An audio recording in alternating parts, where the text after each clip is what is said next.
And welcome back to another exciting episode of the Creators Collective. And this week is going to be extra special fun, unlike the normal regular fun we have, because this week we have the special guest, the crotch lover himself, Matt Cremona. He is in the house and ready to say hi. So say hi, Matt. Hello there. Yes, we have a good week planned here, and looking forward to seeing what you have. If you would like to, if you're in the live chat and would like to have a question for Matt, go ahead and throw that in there, and we'll try and get those for him. Also, we are recording this on Monday before, so this won't be released until Thursday. So if you're listening to this, forget about what I just said. We are going to be doing a lot of traveling, the three of us, over the next few weeks, so we'll be recording on odd days. But we'll still try and keep the live chat. So if you do want to hop in on the live chat on our YouTube channel, just pay attention to either Facebook or Instagram, and we will be letting you know when we'll be doing the live chat that week, which will be kind of fun. Russian roulette with live chat. So let's jump into this. Zach, what you got? I have a mouthful of pizza. Will, what do you got? I'll take some of that. Yeah. I've got a lot going on. Actually, I just ran, I kind of ran into the podcast today because I was teaching a friend of mine how to turn a bowl on the lathe. I really like teaching.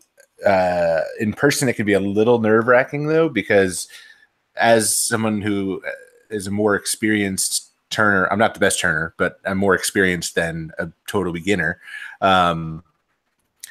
I know the sound that a lathe makes when it's unhappy and when it's about to catch and when it's about to throw something off the lathe, and the student doesn't. And so I was teaching her how to turn a bowl with a traditional bowl gouge with an Irish grind on it.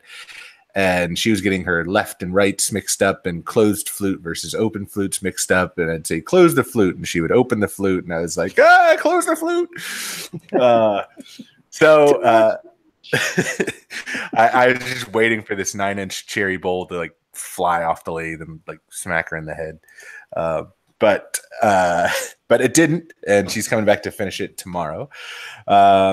I still haven't started, but I'm about to start on the walnut dining table build with 2 turned pedestal bases. I reorganized the shop. I'm trying to get like laser focused in the shop. I'm finishing my basement right now. I just got to meet Joshua Farnsworth of Wood and Shop. Wood and Shop.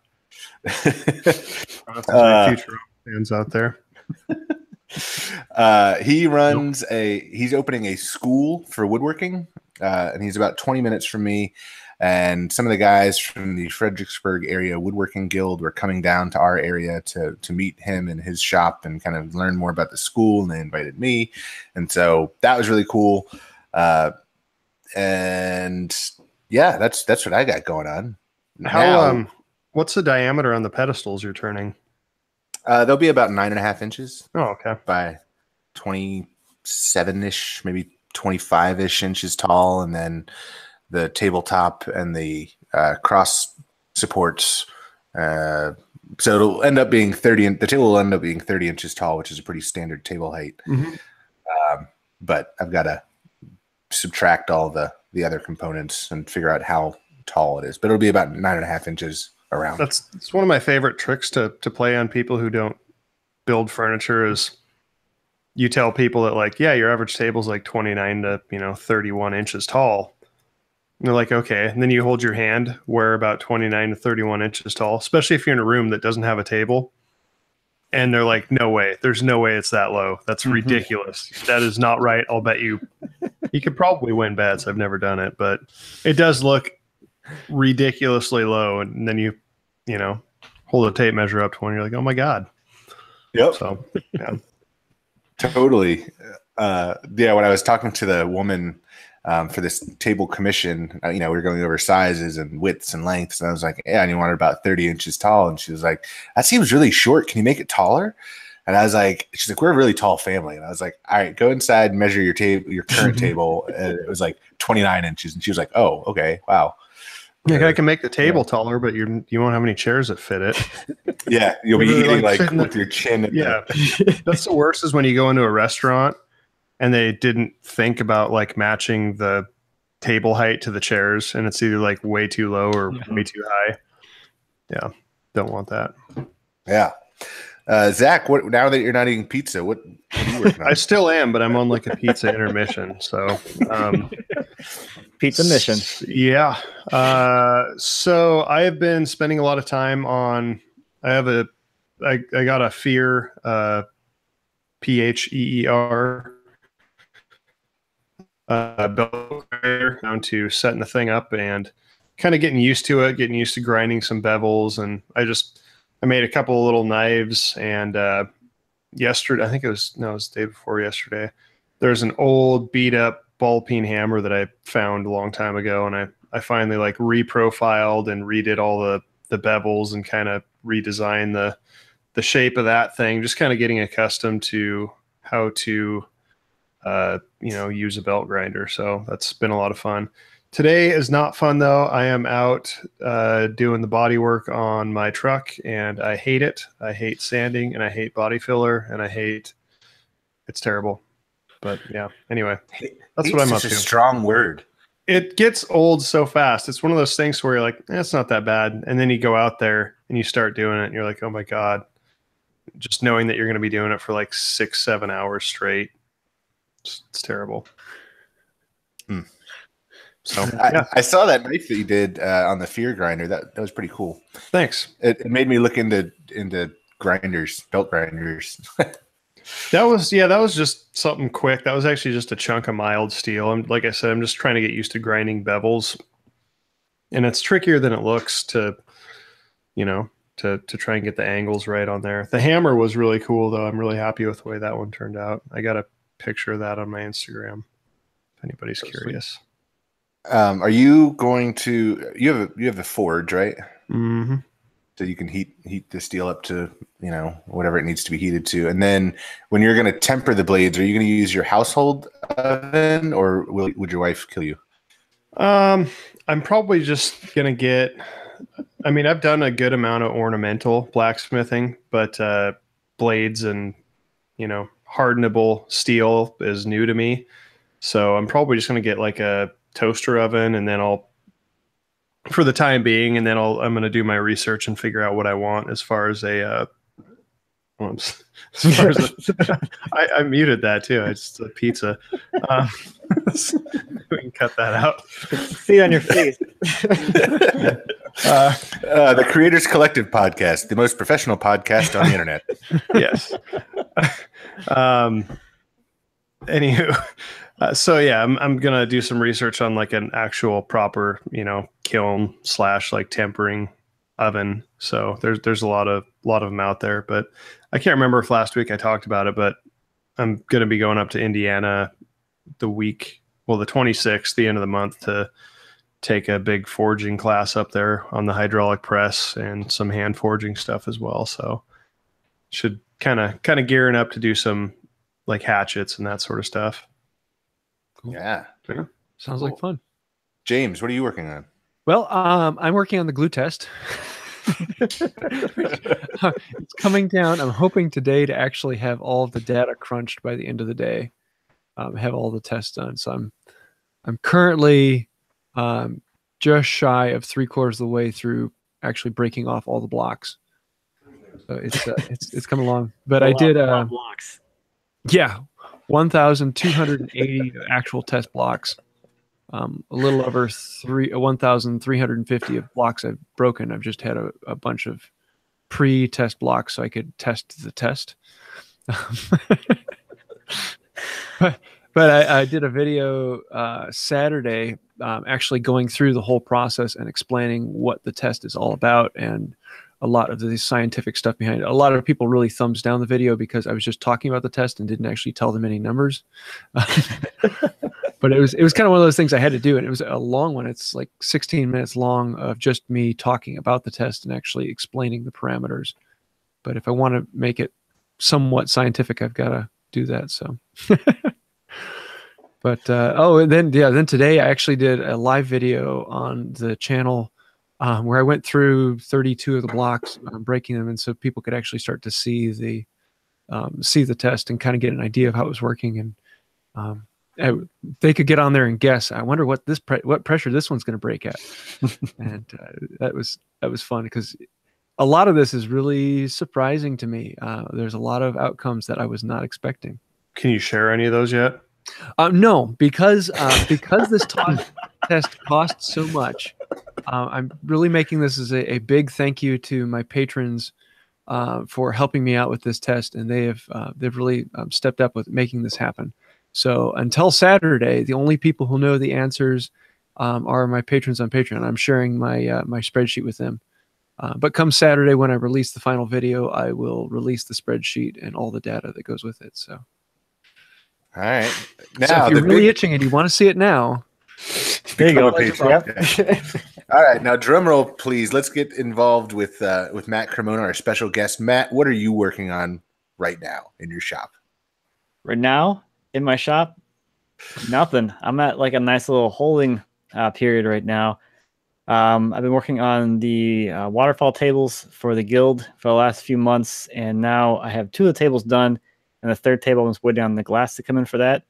So while I'm waiting for glass to come in, I'm literally not doing anything, which is nice. I haven't done that for a long time. So kind of like a little time off a little bit to catch up on other things that I was supposed to be working on this whole time, but I haven't. Get unsticky from all of the epoxy you've been pouring. I didn't get that messy, actually. It was good. Very clean. No spills. Yeah, I saw that.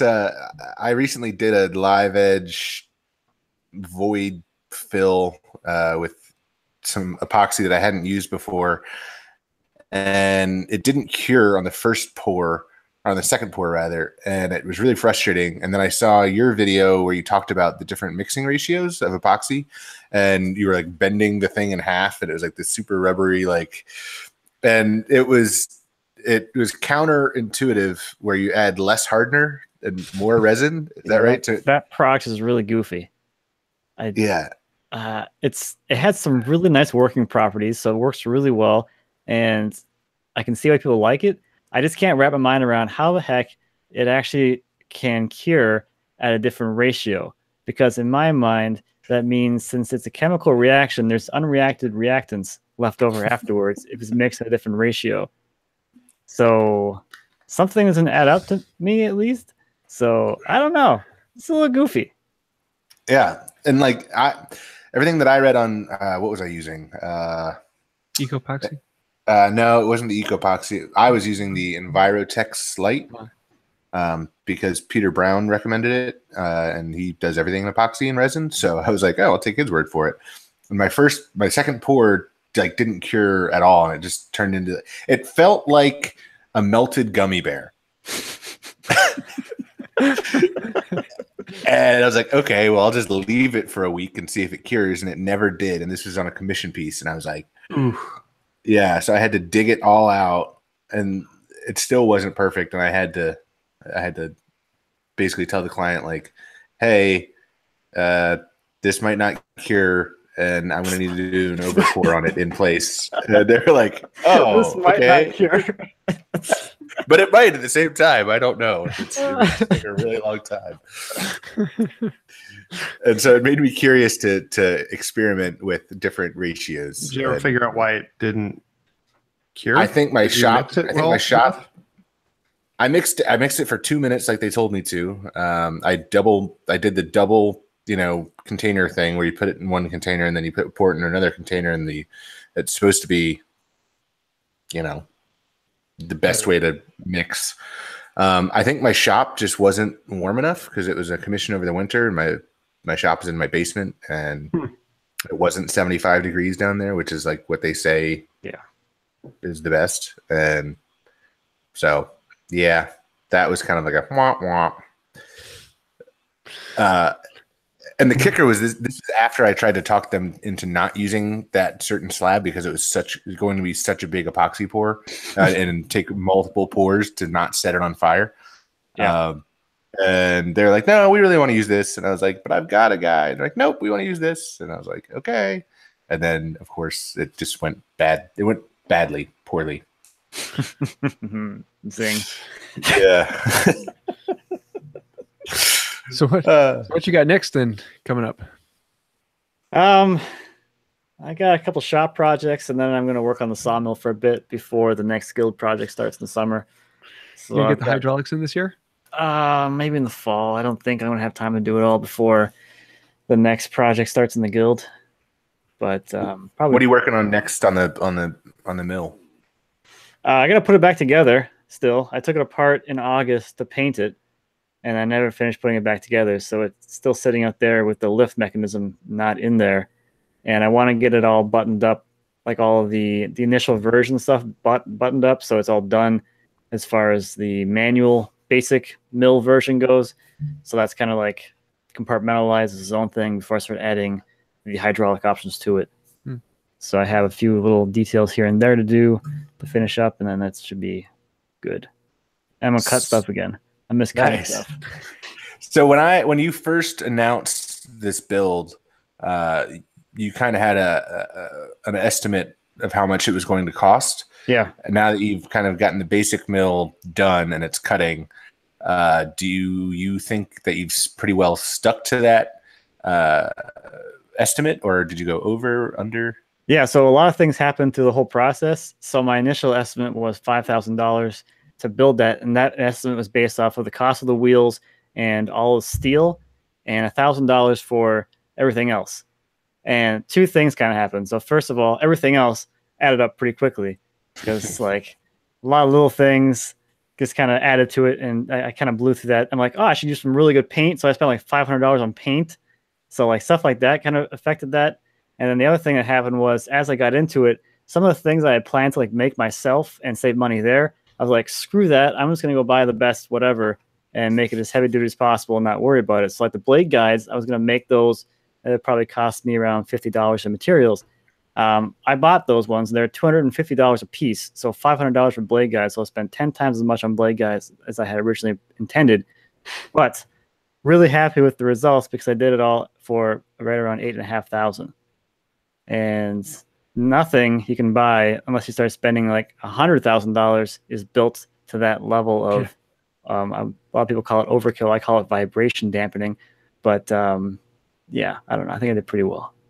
Yeah, it's an incredible machine. Like I'm jealous, but I know that I'll never do that. See, that's exactly the thought that I had before I started it. Because I was always like, I always saw these builds on the internet of people making these bandsaw mills. I'm like, this seems really unattainable to me. And then I was like, maybe I can do this. And then now that I did it, I'm like, there really isn't a whole lot to this thing. I think that's kind of natural, though. I mean, think about before you started building stuff, like even things that are relatively simple now, they were like super intimidating. At least that's the way it was for me. It definitely translates to other areas as well. I remember like doing like the wall mounted bottle openers, and I was like, oh man, I don't know if I can pull this off.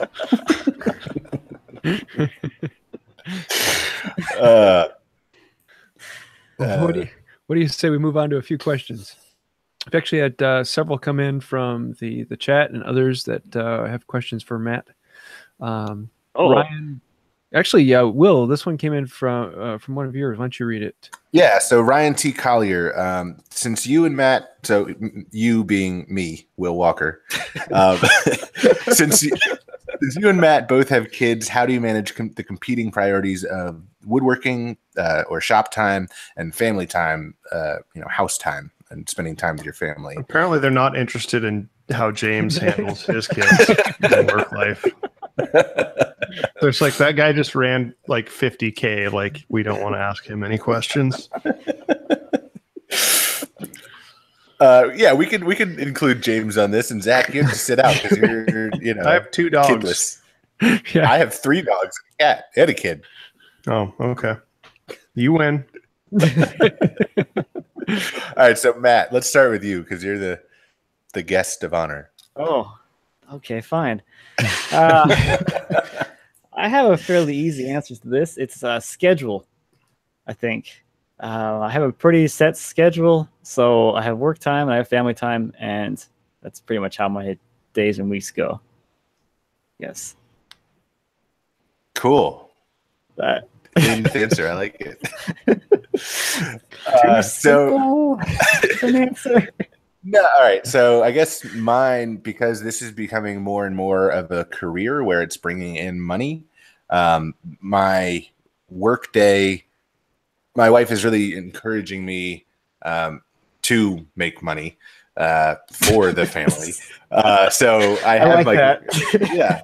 So I have like my, I drop my daughter off at her preschool in the mornings, and then I come back and get to work. And then when my wife gets home at 4:30, 5 o'clock, we come upstairs for family dinner time.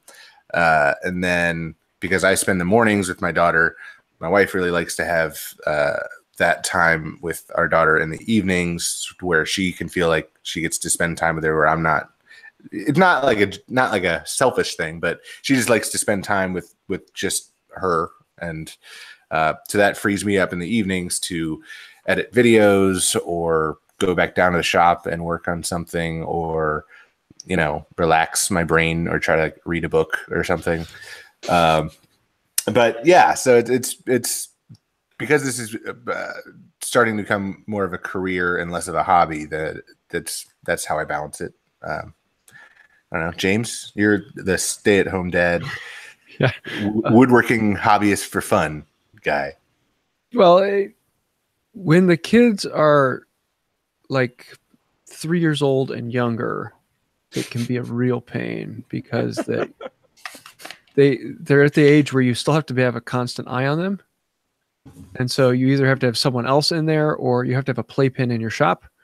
And I actually did that for a while. I had a playpen in my shop, and I would have one of the kids in there, and they would have their toys. And it's one of the benefits of being hand tool only. But as soon as I could, I made them a part of the shop. So they would always be playing with the scraps, or working on something on their own bench. And I gave them their own box of dull tools that they would be banging away. So I'd be chopping on my bench, and they'd be chopping with a screwdriver on their bench. So I hear that dull tools are more dangerous than sharp tools. That's right. So, I mean, that seems like it's just punching that right in the face, huh? But I mean, like dull tools, I I mean, like believer in Darwinism. I think you mean blunt tools, James. yes, like screwdrivers instead of chisels. He gives them a bunch of small objects that they can choke on and figures only the strong will survive. Yes. No child of mine will be weakling.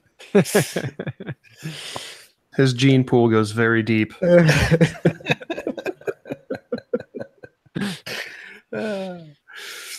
Now, I just like to make them as a part of the shop as soon as possible. But there is that age until like around 3 where it just it's in many ways a pain because you just have to constantly have an eye on them. It's not an easy answer. No, it's funny because I bring Morgan into the shop with me sometimes. Like if I just have to apply a coat of finish on something, and I'm not, running power tools, and I've got, keys on most of my power tools. So she couldn't just go push a button and turn it on. But I was down in the shop the other day, and I just needed to do something really quick, and she said, Daddy, your shop is dirty. We need to clean this. And I was like, yeah, I know. And so I gave her a broom, and she'll be 3 in June. And so she was happily sweeping up, sawdust. And I didn't realize that I had left like a super sharp 1/2-inch chisel on the bench, like in grabbing distance of her. And I thought she was sweeping. I turned around, and she comes up and she brings this 1/2-inch chisel to me. And I was like, oh my gosh. And then I took it away from her in a panic, and then that upset her. And then I was like, okay, shop time's over. But yeah, Matt, do you ever bring your kids in the shop? Yeah, pretty often. They're out there. It's usually a disaster when they're out there. Like they cause a disaster. So like it's just like, how much crap can we throw on the ground and make a mess of everything? So kind of how it goes with them in the shop. Both of them. Yeah. Luckily, my daughter likes clamps. I don't know why. That's a tool that I will gladly here's a clamp, go have fun. Just clamp things. So try that. I don't know. My oldest likes nuts and bolts and screws. So he's always like dumping out the bins of screws just on the floor for like no reason. And sometimes he'll pick them up and sometimes he'll put them in weird places. And I'll find like bolts, like in my sliding dead man, there's always bolts in there. And then like the holdfast holders in the leg of my bench, there's always some bolts in there. And then my youngest likes to dump all the finishes and glue bottles on the ground. My dog likes it when I put peanut butter inside of the little red rubber thingy. Like the Kong? Yeah. Is that the end of your story? Mm-hmm. All right. We have another question from Make Brooklyn. Question for Matt. Number 1, coolest thing you sliced up on the giant bandsaw? Or 2, the scariest moment of using or building the aforementioned giant bandsaw? The coolest thing? I don't know. They're all like, I feel like I must be like really easily like impressed. Well, it's the excitement of cracking one of those open. It's just like you never know what you're gonna find. It's like every time. I don't know. They're all some sort of like lottery. Which one's your favorite kid? I can't answer that. They're all pretty cool. Yes. I think any of the bigger logs, probably some of my favorites, or some of the coolest ones, just because of their overall size, is kind of cool, I guess. What is one of your favorite species to cut? How about that? God, it's even that. I just like them all. Like if it just has something interesting going on in it. Human, yes. Homo sapien, please. Lay down here. Try not to move. All right. It's a Bond villain. Have you had any scary moments on the bandsaw mill? Besides the time when the weirdo named James Wright came up and messed around on it. That was probably one of the more productive days, or 2 days that we had. That was fast. I see, like, things don't scare me. Like, I feel like people on the internet get scared like really easily by anything. Yes. So, like I haven't put it in a video yet, but like the one time I had an actual blade break and come out of the mill, like it shot out of the idle side right across the log. Didn't really scare me because I'm kind of standing up behind the mill and it happened so fast that like don't even know what happened. But I know as soon as I put that in the video, I'm gonna get all kinds of weird stuff like, you're gonna kill yourself. You're gonna kill everybody. Someone next door is gonna die. I don't know. You're gonna kill everybody. All the people. All the people. Yes. Cool. Probably the closest thing to scariest moment, I guess, even though it wasn't that scary. Well, now I want to see this video. Oh, I can send it to you guys. I was meaning to put it into like an actual like video to show like why I always wanted to have the guards on first, or why it scares me when I see people building these mills without guards on them, because of what can happen with the blade and where you don't want to stand near one of these mills. You don't want to stand anywhere in the plane of where the head is moving, because if that blade breaks, it can go out, it can go through, especially if there's no guards on there. The guards are there to contain it, so when it breaks, it doesn't go like this and smack you in the face if you're standing next to the saw head. You definitely don't want to be standing near the chute. That blade breaks in the right spot as it's coming around. It's coming right at the chute. Yeah, I feel like that's a very similar, like, you know, you don't stand in the danger zone of the lathe, you know, the first time you turn it on. You don't stand within the path, you know, like at the table saw. You don't stand directly behind the workpiece. Jim Croce song about that? Which one? Don't tug on Superman's cape. Yeah. Never mind. All right. Jim Dockrell has a technical question for Matt. When milling, do you make the pith on the same plane as the blade travel? Yeah, usually I do. And the bigger stuff I will, especially if I'm milling something with crotch in it. I try to get the pith of the main log and the two piths of the limbs coming out of the crotch in the same plane to get the most crotch figure to be exposed. On the small stuff, I don't really care. They're too small to make a difference or make it worth the while. But on the small stuff, they're usually like in the same plane anyway, because the logs don't taper nearly as much. Do you have any regular issue with cupping on those cuts right up next to the pith, or just holding them while they dry well? Not a whole lot, because I don't try to rush the drying process.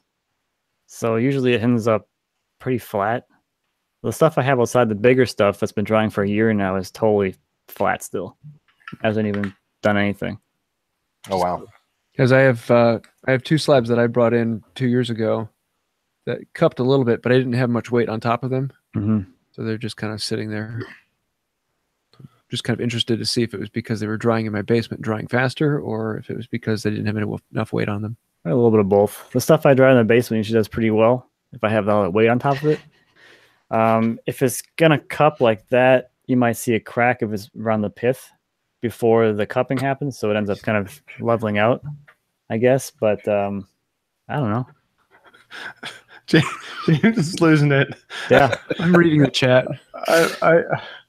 I've been fighting back trying to make a joke about drying out a pithy crotch, but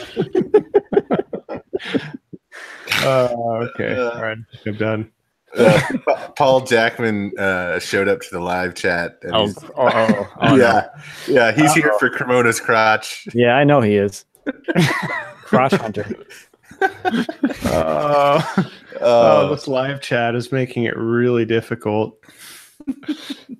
Okay, all right. If you guys really want to have a good time, come join us on the live chat when we record. Oh, this is entertaining. There's all kinds of witty puns about cupping the crotch and married. Okay. Well, we have an interesting one here from Theduck, and he asks, "What would you say is the easiest or safest way to build a small bandsaw mill?"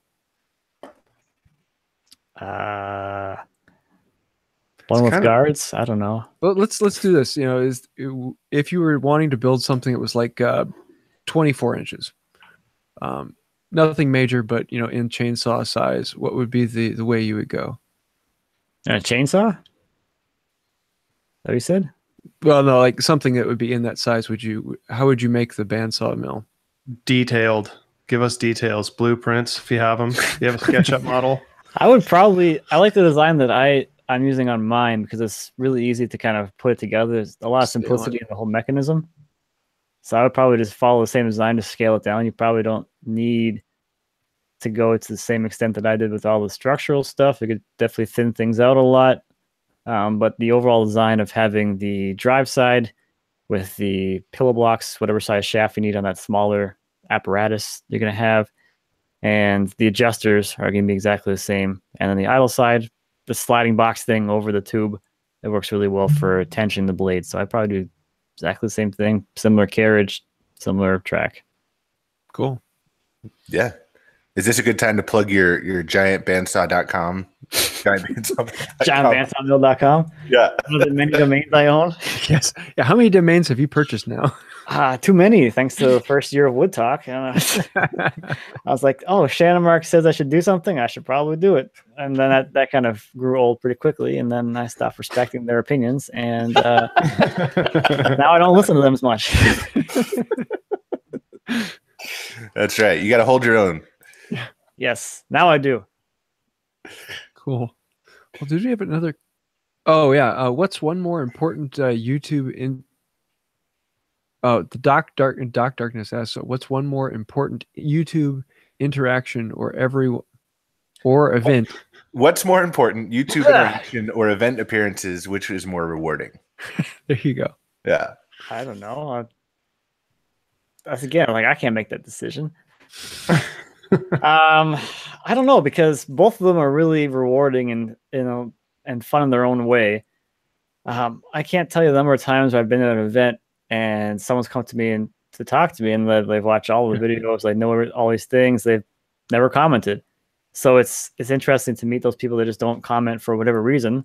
Not that no one has to comment or anything, but I think if you never went to these events and met these people in person, you don't get to see hear from the people that don't comment at all, but you also get to kind of associate a face with a name and really build those personal interactions or personal relationships with everybody. at the same time, you're kind of fostering those people and those relationships along the way as you're commenting back and forth over the years or months or whatever. I had an interesting one yesterday. I went to the Midwest Tool Collectors Association meet. It's like 2 miles away from me in Loves Park here. And these two guys came walking up to me, and they were from China, and they were my fans from China, just out of the blue, saying, "Hey, we've been watching you, and it was kind of cool to meet you." And they happened to be in the area for other reasons and saw the meeting and thought they could come and say hi. So it was you never know who you're going to run into. So as a guy that doesn't go to a lot of the events like the woodworking shows, just because it doesn't work with my schedule or whatever reason, I haven't made it to one of the big meetups yet. I was interested in that too. Do you guys ever get recognized in your towns, like in your cities, like just randomly? Yeah, every now and then. Yeah. I'm the guy who's under 70, so everybody knows me. Not as DH Fabrications, but the whippersnapper. Yeah, I'm the young buck, the greenhorn, or like whatever thing, whatever ubiquitous adjective old people use to call inexperienced young kids. I'm every one of them. That's funny. No, I was just in this little country store just down the road from my house, and I was talking to the owner because she had some walnut logs that were just laying out back, and I was asking her if I could take some, or if I could pay her some for bowl blanks. And the guy standing next to me said, "Oh, if you ever need a sawmill, here's my card." And I said, "Oh, great. Hey, my name's Will. I'm a furniture maker and YouTuber." And he goes, "Yeah, and you're on a podcast too, right?" It's like, whoa, that's weird. Like, you knew who I was like this whole time. So, but yeah. I think online and in person just are two different ways of doing it. In person, I think in person are always, they tend to be very good interactions, because anytime you're with a person, you're not wanting to annoy them. Whereas online, there's always the good and the bad. So it's kind of playing between the two. But there's a lot more interesting people online than in real life. Speaking of interesting, this one's from Make Brooklyn. Matt, do you think Mark is more handsome or more awesome?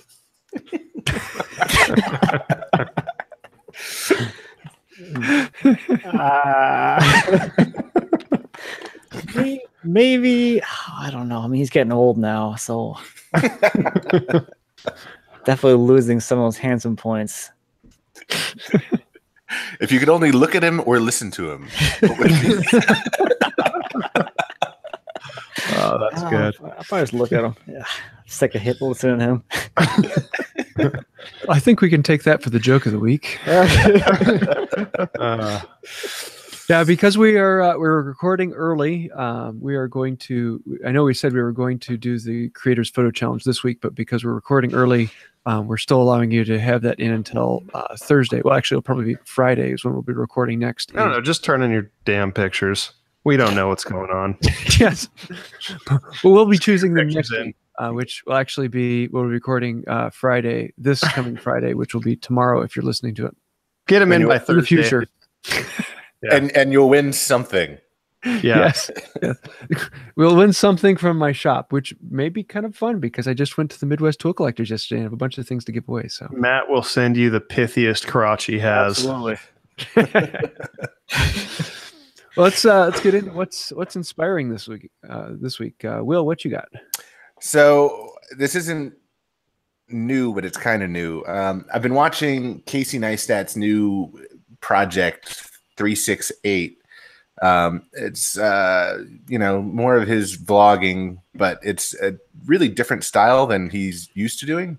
But he announced this project 368, which is the old Beam studio space where he's going to open it up to other creators, smaller creators, and it's going to be this like space you can go and make content in. So I'm watching that, just kind of seeing where that goes.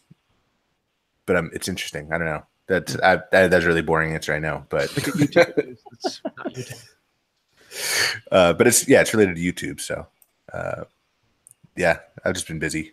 James, what are you watching or reading? I have to give a shout out to Carl Jacobson. He was a Turner on YouTube and other places. But he did this, what is it? Sink. There's the word I'm looking for. Sink. But it's out of a Natural Edge Manzantica burl. Manzanita, I think. Manzanita, however that's pronounced. But it's absolutely gorgeous. This bright red flowing surface, and he turned it into a bowl, and then took a power planer to it and shaped it a little bit further, and it's this beautiful natural shaped bowl that is fantastic, and it's actually a sink bowl. Did I say sink, or did I say bowl? Yes, you said sink. So it's like this. It's a vessel sink. Yeah. Absolutely gorgeous, and really was kind of an inspiring moment of, ooh, I could do something like that. That'd be fun. So yeah. Zach, what you got? I'm still reading the same book because they take a while to read. Books, am I right? The Story of Art. It's just the history of art. Ties into a lot of design and architectural stuff, so it's a good read. Some history, some art. Yeah, good stuff. Fun. Well, Matt. What you got? I'm gonna say I've been watching the Slow Mo guys. They just finished up their super slow show miniseries thing, so they had a video every day. I think for the past 6 weeks or something. Yeah. And I don't know. I just like those guys. They're funny. I just find it interesting because a lot of the behind the scenes conversations about people trying to grow their channels or trying to figure out what works for them, and I think a lot of it is personality, because there's a lot of other channels that do here's some slow mo. It's okay, that's nice. I don't want to see 3 minutes of slow mo whatever. I want to see Gavin Dan having a funny time, interacting and doing crazy stuff together. The slow-mo is almost like a secondary thing to the actual entertainment value, which comes from them, and they're kind of funny together. Yeah.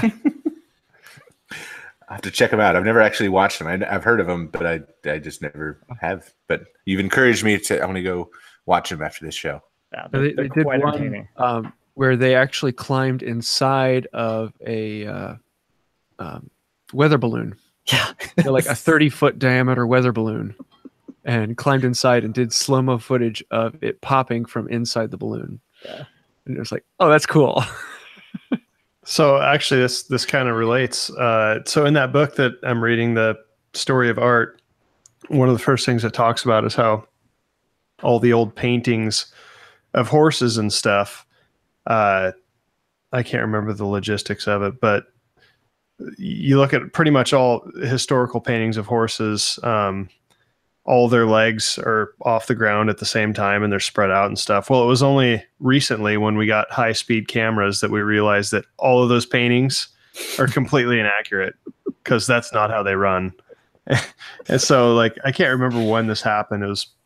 But it was probably in the, I don't know, in the last couple hundred years when they figured out, or last 100 years, I'm sure, when they got cameras that could take a quick enough picture to where you could actually analyze the stride of the horses.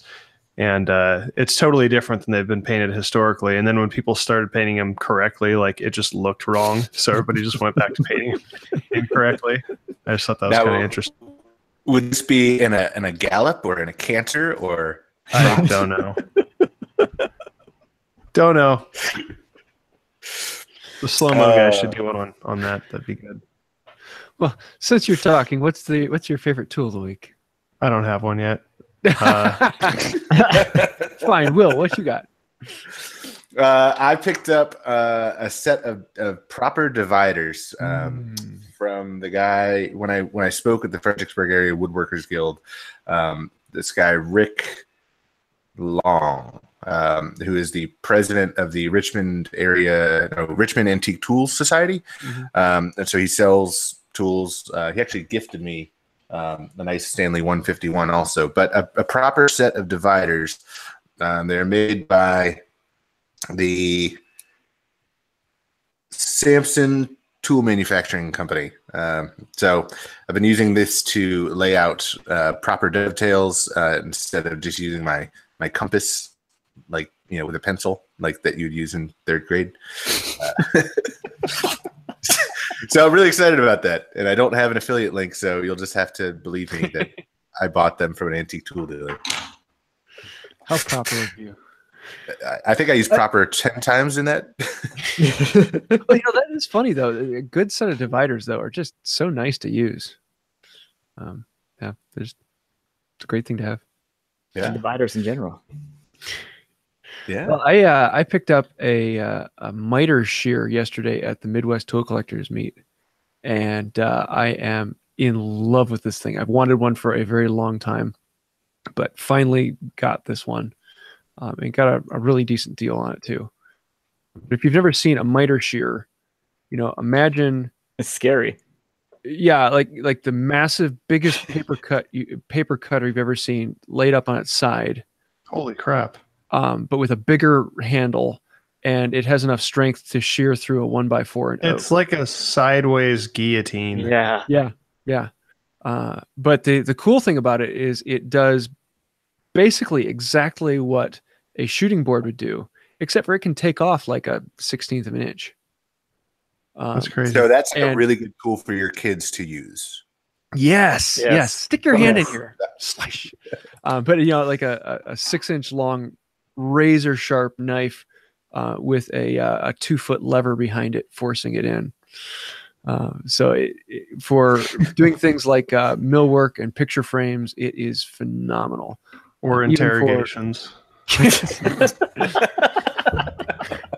For like small stock shooting board things, it is you get a glassy, clean, planed shear cut, but you can set it. You can have pre-designed sets, so it's locked in at a particular angle of 45 or 90. I bet they sell just as many of those to like the mafia as they do to the woodworking community. So yeah, that's my tool of the week. Matt, you got one? I'm going to go with my horizontal metal cutting bandsaw thing. I thought you were going with blowtorch. I know. I chickened out on that one. I thought I'd go with an actual tool. I know. I don't know. It's been fun. I got it a few months ago, and so far, Dima's used it more than me to cut brass stock for his hammerheads. So I've already run 24 feet of hex stock through that thing, cutting it up into 2 3/4-inch blanks for him. And I have a lot of brass shavings to do something with now, thanks to that. Now you're going to need to make a foundry. I could. So, and you don't run that with coolant, even though you have the capacity to. Nah. I stopped using lubricant on my drill press, too. So why did you? So is this? It's the Laguna, right? That one's a Jet. Oh my god! Oh, it's a Jet. Okay. Was that something that you worked with them to get, kind of like my Grizzly thing, or is it? Did you spend? I sent them $2,200.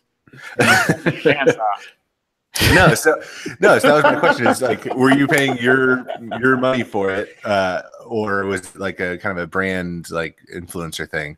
Nope. And if so, why did you spring for the model that had the reservoir for coolant if you don't want to use it? Because it's the only option they had. They didn't have a coolant-less one. Oh, I didn't realize that. It's by default on that one. It's okay. It's a mitering horizontal bandsaw, so it's like even more money because it swivels. But I'm really happy I got that feature because I did the only thing I've cut for myself so far are the bases for the waterfall tables, and they were all really goofy angled cuts. So it was super nice to have my long, like 12-foot piece of stock sticking out the door. I didn't have to move it. I can just move the saw around as opposed to having to change the vise every single time for all different angles. I actually have the Jet 8x14 geared head bandsaw on the way. Which size did you get? I got the 710. Is that what it is? Yeah. I really want the big one so that I could do, because I did a big X brace table, and I cut like 8-inch square tubing at like probably 35-degree angle. Oh, nice. So I won't be able to do that with this one. I'll have to step down to 6-inch metal tubing. I don't know why you guys are laughing. So Matt, why didn't you have that saw when I was there helping you? Because you handed me this circular saw with a metal blade in it. Yeah, so when I built the bandsaw mill, I wanted to build it with as minimal tools as possible, just to show that it's possible to do it with basic tools. So I didn't go out and I was gonna buy like the biggest like thing people told me I should have bought was the mag drill, and I was gonna buy one, but I was like, you know what, this will be way more entertaining for people to watch if I don't have one and make it super easy, and I can also learn a lot more about drilling holes in steel, doing it the harder way. And now if I ever do get one, I can really appreciate the fact that it's a lot easier than doing it all by hand. And I don't know, I thought it worked out pretty well, and I got a lot of free comments and engagement from people telling me I should have bought a mag drill. So it's like, it's pretty easy to buy engagement. You just do something that people think is stupid and they'll let you know, and you get a free comment. So which have you gotten more comments from? Not having a mag drill or not putting a crank on the, and not putting a motor on the crank? Oh, I don't know. That's pretty close now. That's really close now. It's either, and coming up quite right behind it is adding a lubrication system to the mill. Yes. That's pretty close as well. I don't know. Well, you should do a video where you use like orange Tang as lubricating fluid, or like. Oh, I don't. The things people worry about, I don't know. It's like it's not a pain point. None of these things are pain points to me. Like, I'd rather be like it definitely shows. Like I have proven the fact that I would rather be cutting logs up than building stuff, like building the mill, I'm like, it's a means to an end. I want to be sawing. I don't want to be installing lubrication systems.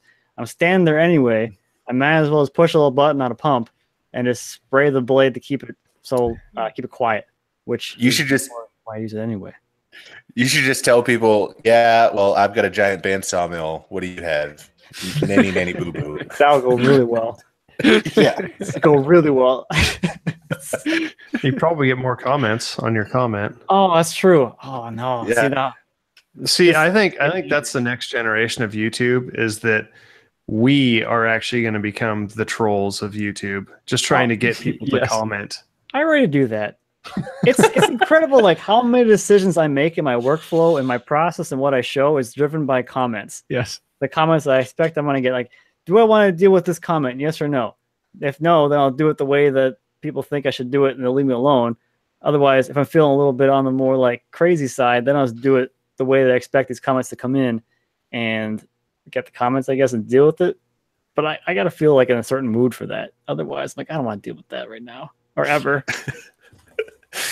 I usually put a disclaimer if I'm doing something the non-standard way, or like I didn't have, like, I'm on the bedside tables that I made, I wanted to use shellac, but I ran out of rags to do like a French polish, and so I used a foam brush, knowing that the alcohol and the cut shellac would break down the foam brush. So I put in like the disclaimer: do not use a foam brush for this reason. And that seemed to like stave off the bad comments. So I don't know. Well, it's happened again. You have squandered another perfectly good hour listening to us have a lot of talk about Pat's crotch.